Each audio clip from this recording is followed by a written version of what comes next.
2 సార్లు ఆ జెండా మిమ్మల్ని ప్రశ్నిస్తా ఉంది. మీరు తీసుకున్నటువంటి ఈ స్వాతంత్రం ఎవరి చేతుల్లో ఉంది? సంవత్సరానికి 2 సార్లు ఎగురవేస్తున్నటువంటి ఈ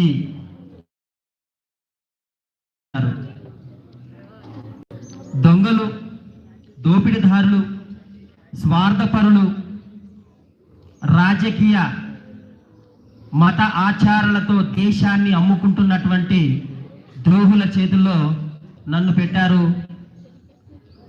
గ్రామీణ ప్రాంతం నుండి ఢిల్లీ వరకు భూ కబ్జాలు, లంచగొండితనము,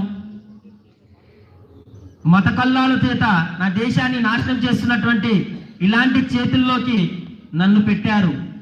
స్వేచ్ఛ అనే పేరుతో నన్ను అవమానపరుస్తున్నారని ఆ జాతీయ జెండా కన్నీళ్లు పెడతా ఉంది.